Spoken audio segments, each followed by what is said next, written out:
Hello दोस्तों, कैसे हो आप सभी। स्वागत है आपका हमारे YouTube channel study with Pawan sir में। तो आज इस वीडियो में हम पढ़ेंगे प्रकाश का अपवर्तन। इससे पहली वीडियो में हम पढ़ चुके हैं प्रकाश का परावर्तन। तो आइए शुरू करते हैं। प्रकाश का अपवर्तन। प्रकाश का अपवर्तन क्या होता है, डायग्राम की सहायता से समझते हैं। डायग्राम की सहायता से आपके पास में डायग्राम बना हुआ है।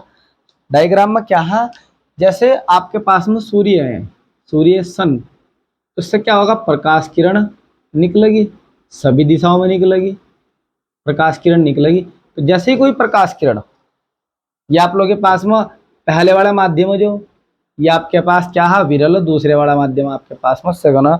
ये आपको बहुत अच्छी तरीके से याद रखना है। तो जैसे ही प्रकाश किरण क्या है, विरल माध्यम वायु में चल रही है, तो उसे डिस्टर्ब करने वाला कोई नहीं है, कोई परेशान नहीं करने वाला है, क्योंकि जो वायु महाप्रकाश की चाल होती है वो 3 × 10⁸ मीटर/सेकंड होती है। तो जैसे ही ये प्रकाश किरण वायु में गमन कर रही, विरल माध्यम में गमन करती है, तो ये ऐसे चलती है।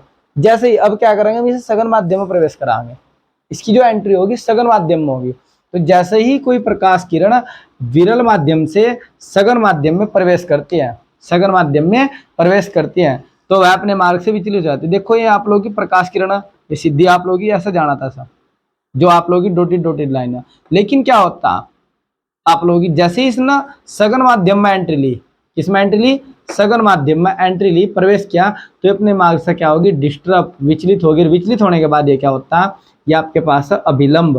ये क्या है, अभिलंब। अभिलंब, तो यह क्या होती है, अभिलंब की ओर झुक जाती है। किसकी ओर झुक जाती है, अभिलंब की ओर। ये देखो ऐसे अभिलंब से दूर जा रही है, यानी कि आप लोगों की समांतर जाना था सर, लेकिन समांतर ना जाकर जैसे ही इसने कांच में प्रवेश किया, तो ये विलंब की ओर क्या होगी, झुकगी।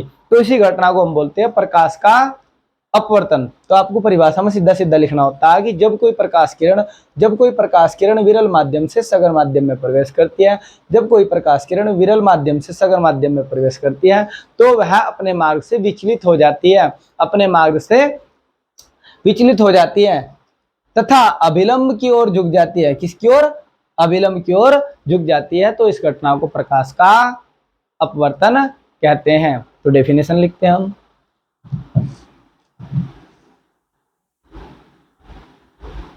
जब कोई प्रकाश किरण विरल माध्यम से सघन माध्यम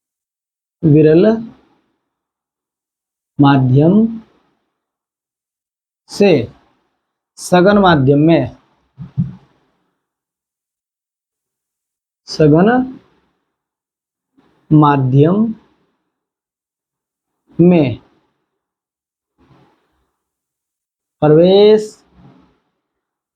करती है, तो वह अपने मार्ग से विचलित हो जाती है, विचलित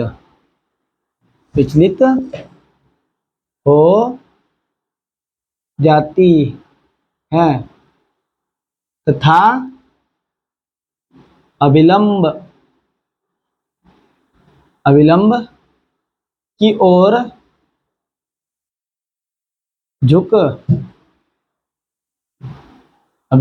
ओर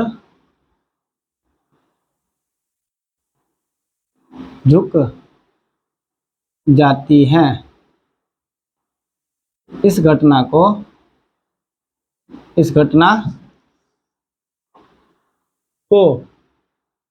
को प्रकाश का अपवर्तन कहते हैं।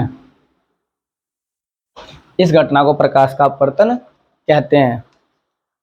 सेकंड परिभाषा, इसकी सेकंड परिभाषा भी हमारे पास में, या जो आप लोग क्लास 12 में पढ़ने को मिलती है। अब क्या होता है, कभी कभी ऐसा तो होने का नहीं कि हर बार ऐसा हो कि जो प्रकाश किरण विरल माध्यम से आपकी सघन माध्यम में जाओ, यानी कि आपकी जो प्रकाश किरण वो वायु से हमेशा ही कांच में जाओ। कभी कभी ऐसा भी हो सकता है कि जो प्रकाश किरण है वह कांच से वायु में भी जा सकती है, या कांच से हीरे में भी जा सकती है। तो तब क्या होगा, तब परिभाषा क्या होगी। सपोज करो हमारे पास सेकंड परिभाषा कैसे पढ़ेंगे, देखो यहाँ पे आपको डायग्राम समझना है कि आपके पास सघन माध्यम, सघन माध्यम, ये आपके पास विरल माध्यम, विरल माध्यम, ये हमारे पास अभिलंब। इसे आप लोगों को याद रखना, अभिलंब का इसमें खेल है आप लोगों का, मेन खेल किसका, अभिलंब का। तो यहाँ आपका पास क्या है, सघन माध्यम। तो यहाँ पे क्या होगा, प्रकाश किरण, जैसे ही क्या होगा, कोई प्रकाश किरण सघन माध्यम से, ये आप लोगों का सघन माध्यम है, इससे क्या हो रही, चलती है, तो इससे ऐसा डैश डैश डैश ऐसे जाना था। लेकिन क्या होता है, जैसे ही कोई प्रकाश किरण सघन माध्यम से क्या होती है, विरल माध्यम में प्रवेश करती है, तो एक बार फिर ये क्या होता है, अपने मार्ग से विचलित होती है। क्योंकि मैंने आप लोगों को बताया था लास्ट वीडियो में कि जो प्रकाश की चाल होती है वो माध्यम के ऊपर निर्भर करती है, माध्यम के ऊपर क्या करती है, निर्भर। क्योंकि निर्वात में प्रकाश की चाल, यदि मैं बात करूं निर्वात में प्रकाश की जो चाल होती है वो कितनी होती है, 3 × 10⁸ मीटर पर सेकंड। फिर आप लोग की क्या है, कांच व प्रकाश की चाल, यदि मैं कांच की बात करूं, कांच में प्रकाश की चाल ये होती है आप लोगों की 2,00,000 × 10⁸ मीटर पर सेकंड। देखो क्या होता है, जब आप लोगों की विरल माध्यम से सघन माध्यम में जाती है, यानी कि चाल कितनी थी, 3,00,000 किलोमीटर पर सेकंड। उसके बाद इसने क्या करा, कांच में प्रवेश करा, तो एकदम इसकी चाल बदली, 2,00,000 किलोमीटर पर सेकंड, तो एकदम डिस्टर्ब हुई। यानी कि 3,00,000 से जब आपकी स्पीड, बहुत स्पीड पर जा रहे हैं आप लोग, आपकी गाड़ी के सामने अचानक से कोई आता है, तो आपकी स्पीड क्या होगी, कम होगी। तो ऐसे क्या, यानी कि बहुत स्पीड से जा रही थी प्रकाश किरण, 3,00,000 किलोमीटर पर सेकंड के हिसाब से जा रही थी। लेकिन थोड़ी देर में क्या हुआ, जैसे ही कांच से टकराई, कांच में एंट्री मारी, तो ये डिस्टर्ब होगी, एकदम से इसकी स्पीड क्या होती है, कम होती है, 2 × 10⁸ मीटर पर सेकंड। और इसी स्पीड को कम होने को, इसी घटना को हम बोलते हैं प्रकाश का अपवर्तन। ये अभिलंब की ओर झुक जाएगी, क्योंकि डिस्टर्ब होगी। जैसे आप लोग गाड़ी पे जा रहे हैं, आपकी स्पीड से गाड़ी चल रही, आप लोगों के सामने कोई आप ब्रेक मारे, आपकी गाड़ी क्या होगी, एकदम से झुकेगी, ठीक है ना। तो ऐसे ही आप लोगों की कंडीशन यहाँ, जैसे आप लोगों की प्रकाश किरण विरल माध्यम से सघन माध्यम में प्रवेश करती है, तो ये विलंब की ओर झुक जाती है, इसकी स्पीड क्या हो जाती है, बदल जाती है, 2 × 10⁸ अब यहाँ होता है सघन माध्यम। सघन माध्यम में इसकी चाल, जो प्रकाश की चाल थी, कितनी है, 2 × 10⁸ मीटर पर सेकंड। यहाँ पे इस स्पीड से चल रही। अब क्या होता है, इतनी स्पीड से चलने के बाद क्या होगा, आपके पास यहाँ से कठिन रास्ता, तो आप लोग जब कोई कठिन रास्ता आगा, तो आप क्या करते हो, बाइक को या किसी भी चीज को क्या करते हो, धीरे धीरे चलाते हो।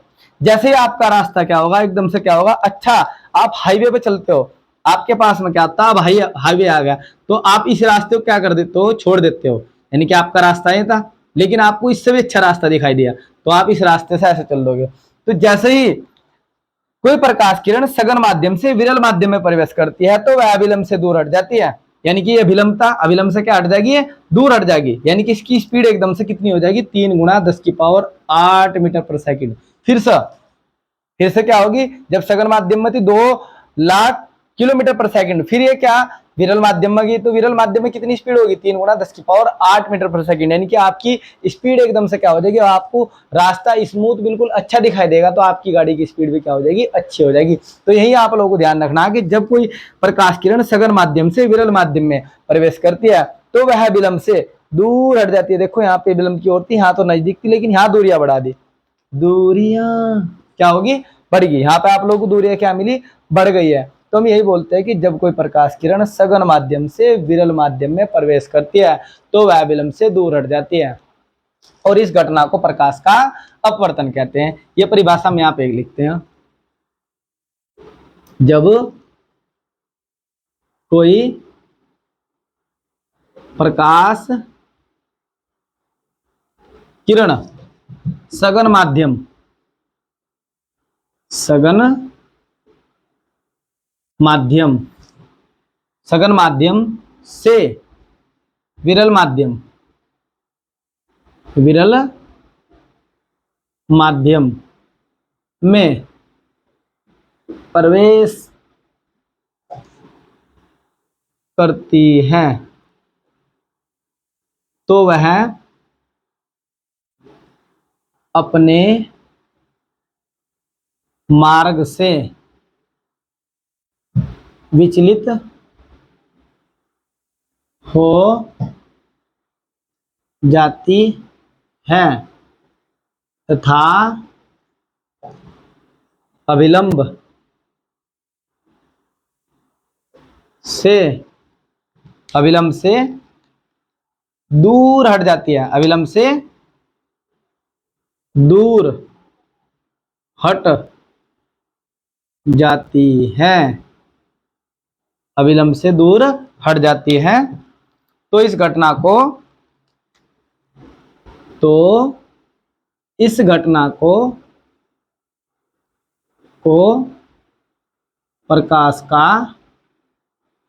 प्रकाश इस घटना को प्रकाश का अपवर्तन कहते हैं। तो इस घटना को प्रकाश का अपवर्तन कहते हैं। तो इसमें यहां से इरेज करता हूं। अब क्या होता, इसके भी दो नियम है। जैसे आप लोगों ने प्रकाश के परावर्तन के दो नियम पढ़े, तो इसके भी कितने नियम है? दो नियम है। तो प्रथम नियम क्या होता है? तो प्रथम नियम पर हम चर्चा करते हैं। प्रथम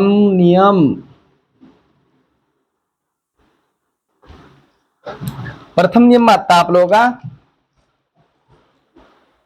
आपतित किरण अपवर्तित, ये आपकी आपतित है, ये क्या है? अपवर्तित, अपने मार्ग से विचलित होगी तो बोलते हैं अपवर्तित किरण।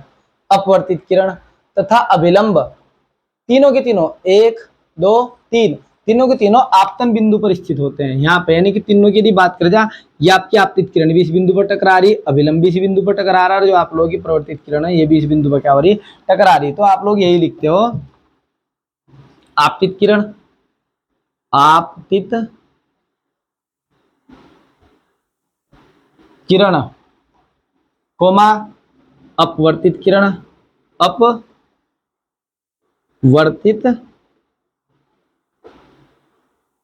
किरण तथा अभिलंब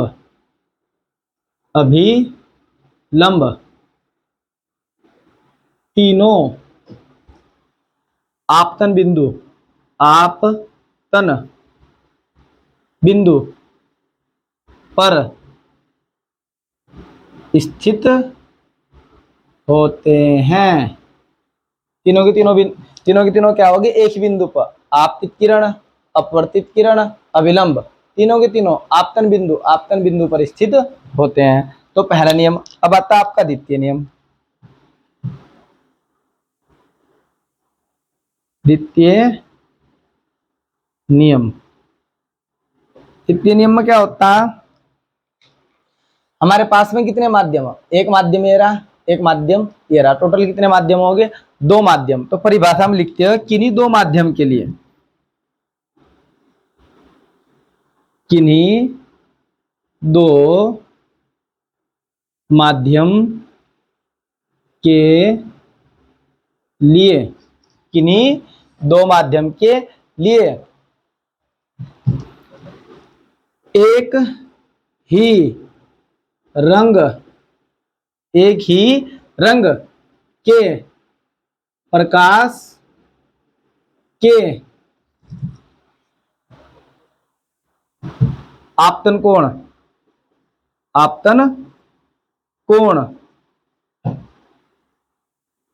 की जया साइन आई, आपतन कोण की जया साइन आई तथा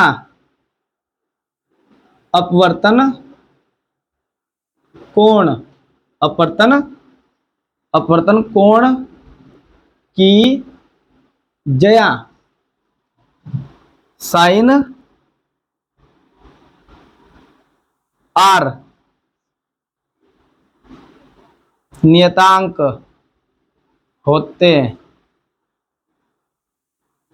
साइन आई दोबारा, किन्हीं दो माध्यमों के लिए एक ही रंग के प्रकाश के आपतन कोण की जया साइन आई तथा अपवर्तन कोण की जया साइन आर का अनुपात एक नियतांक होता है। अर्थात देखो यहाँ पे आप लोगों के पास में पहला कोण कौन सा है? आई आप लोगों का होता है आपतन कोण। आप लोगों ने स्टार्टिंग में पढ़ा होगा आपतन कोण, ये होता है आपके पास में आई। ये आपके पास में जो अविलंब के साथ बढ़ना है, यहाँ पे अविलंब के साथ बढ़ना है, यहाँ पे भी विलंब, आपको विलंब के साथ बढ़ाना है, ऐसा बोलते हैं अपवर्तन कोण। अपवर्तन कोण आर। तो आपके आपतन कोण की जया साइन, जया का मतलब होता है साइन, और अपवर्तन कोण की जया साइन आर। दोनों का अनुपात, दोनों का अनुपात साइन आई बटे साइन आर, इन दोनों का अनुपात बराबर होता है नियतांक के, नियतांक, नियतांक। इसे इसे स्नेल का नियम भी कहते हैं। तो आप लोगों को क्वेश्चन में ऐसा भी देखने को मिलता है कभी कभी कि स्नेल का नियम क्या है। तो आप लोग जब स्नेल का नियम आता तो आप लोगों को इतना लिखना होता साइन आई बटे साइन आर, साइन आई बटे साइन आर बराबर नियतांक। इसे स्नेल का नियम भी कहते हैं, या इसे स्नेल का नियम कहते हैं। तो इस प्रकार से जो हमारा टॉपिक प्रकाश का अपवर्तन ये कंप्लीट होता। यदि आपको हमारा यह वीडियो पसंद आया हो तो आप हमारे YouTube channel study with Pawan sir को जरूर सब्सक्राइब करें, लाइक करें, कमेंट करें और शेयर करें। Thanks for watching this video.